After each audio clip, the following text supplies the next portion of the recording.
By this time of winter, I'm absolutely itching to get sowing again.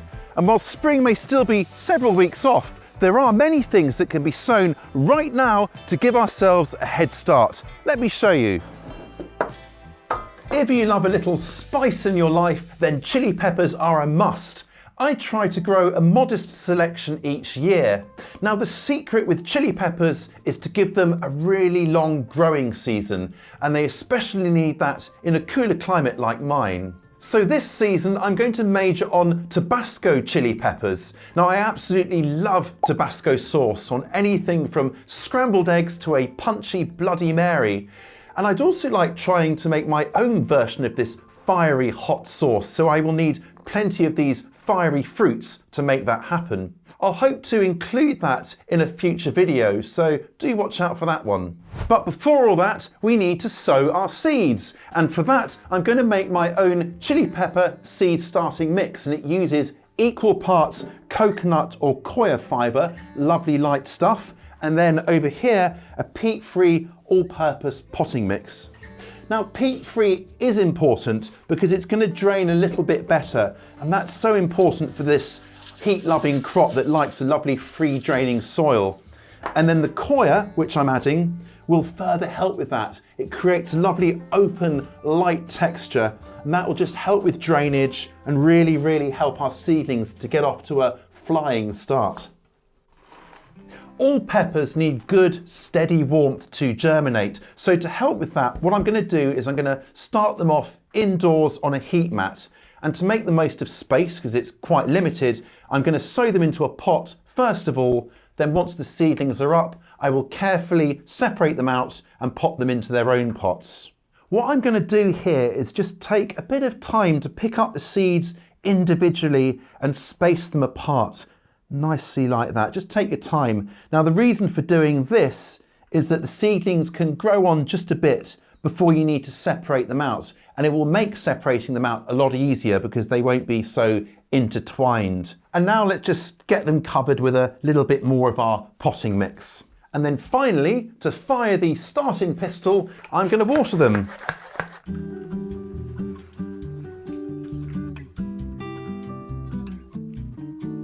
So I'm going to pop this onto a tray with a humidity dome over the top, and then pop this onto a heat mat set to the early to mid 70s Fahrenheit, or sort of 21 to 24 Celsius.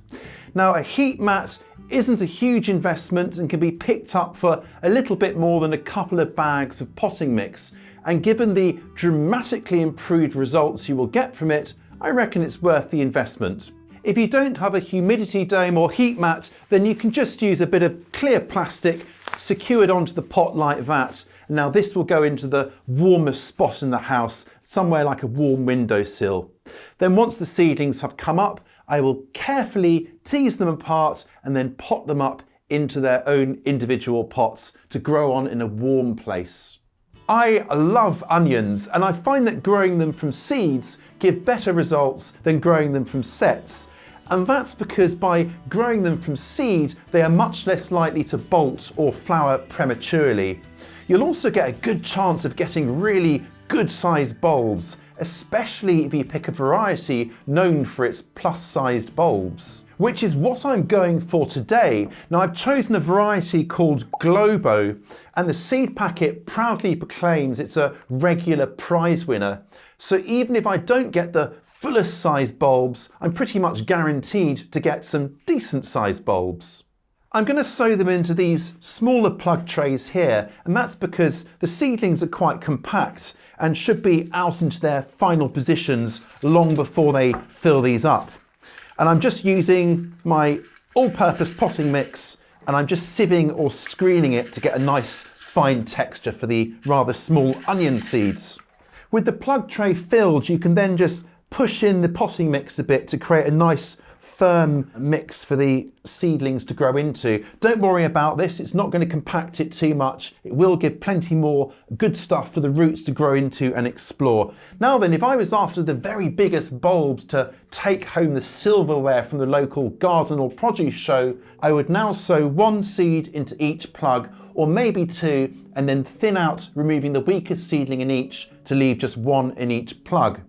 I then maybe plant them 6 inches or 15 centimetres apart in each direction to ensure the biggest possible results. However, I'm not after really big bulbs, I'm just after medium-sized bulbs for my smaller family. So I'm going to take a different tack and sow little pinches of seeds, which will then produce a cluster of seedlings to plant out exactly as they are. So what I'm going to go for here is between about 5 and up to 7 seeds per plug tray. And this will give me a little cluster of seedlings, as I say, to plant out as they are. The other advantage of this method is that there's less thinning out to do because you're just planting them as they are. And you're going to get many more bulbs, albeit slightly smaller ones, in the area that you've got. So it's quite an efficient way of growing. There we are now, just to cover them lightly over with a touch more of the potting mix. Now, I don't want to disturb these seeds when I water them because they're quite small and they're just under the surface. So this is why I do use this pump action hand sprayer that you see me sometimes use.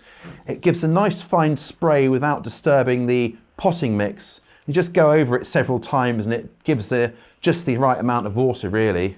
Onions don't need a lot of heat to germinate, but they will get going if the temperature is a bit warmer. So I'm going to bring these indoors to a cool room temperature just to get them started. Something around about 55 to 60 Fahrenheit or 14 degrees Celsius, thereabouts. So an unheated room.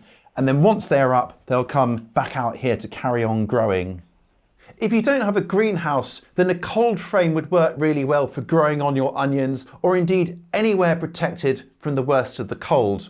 Now, before we move on to our next vegetable, let me show you these guys. These are the same variety of onions already germinated, and the idea here is I'm going to transfer them into their own plugs and grow them on individually to see if I can get some really big bulbs. And it'll be quite fun to contrast growing these individually for big bulbs with my multi-sown onions here.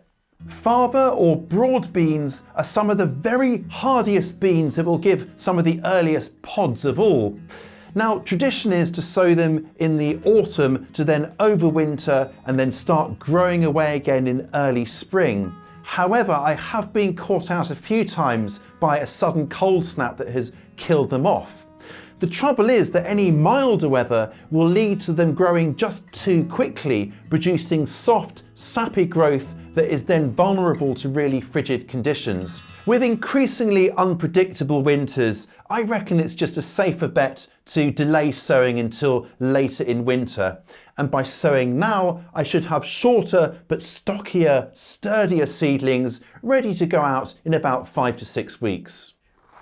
I absolutely love sowing bean seeds. They're just so big and plump, like little gold coins, so tactile and so full of riches. There we are, all the beans are laid out onto plug trays of just potting mix, and I'm going to go through and sow them about a couple of inches or 5 centimetres deep using nature's dibber, your finger.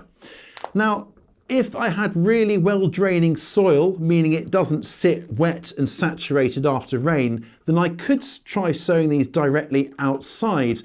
But I reckon it's worth sowing into plug trays or pots to get yourself a bit of a head start, to protect the seeds from mice, because they can be a bit of a nuisance, and just to stop them rotting away if it does get too wet. And these nice chunky sized plug trays should give them plenty of space to grow until it's time to plant them out.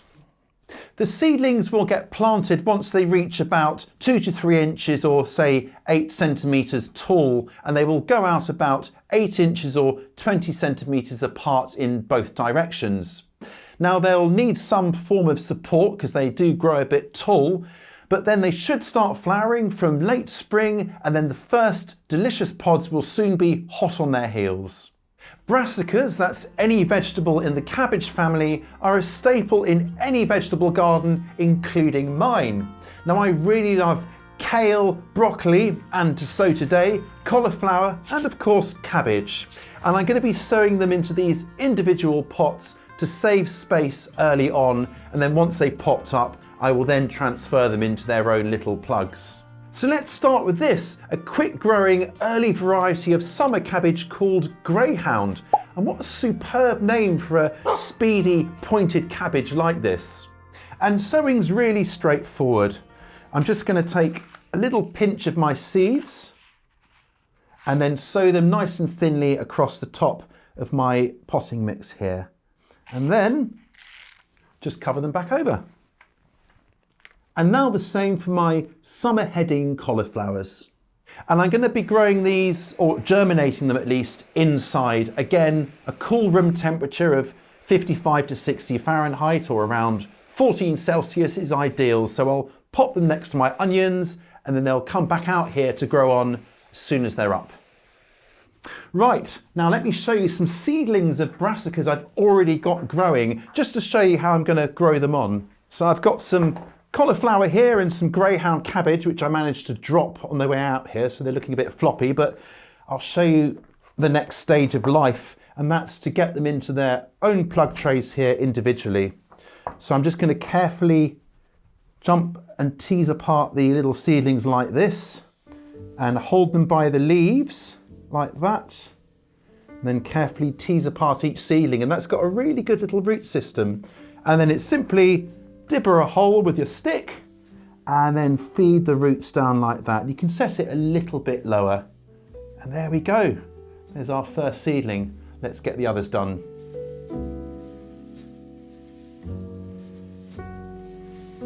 There we go, looking good. Now, I'm going to let these grow on, and then once they get to about 3 to 4 inches or up to 10 centimetres tall, and I can see the roots poking out of the bottom of the plugs, then I know it's time to transplant them outside into their final positions.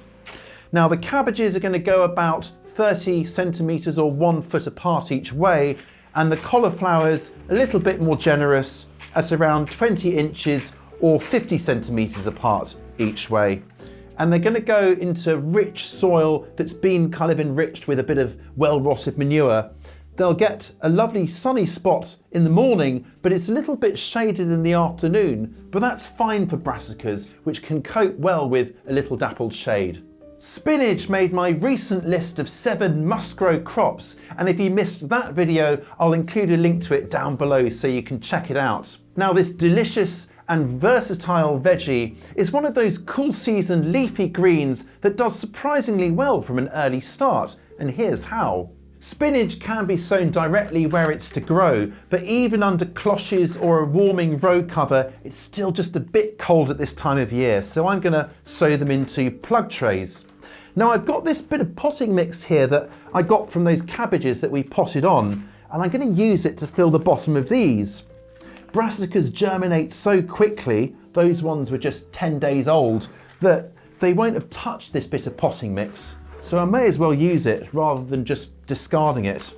And then I can go over the top with more of my all-purpose potting mix sieved on to give a fine texture. I'm going to sow about 2 to 3 seeds into each plug, and they can go out as a little tiny cluster of seedlings if they all come out.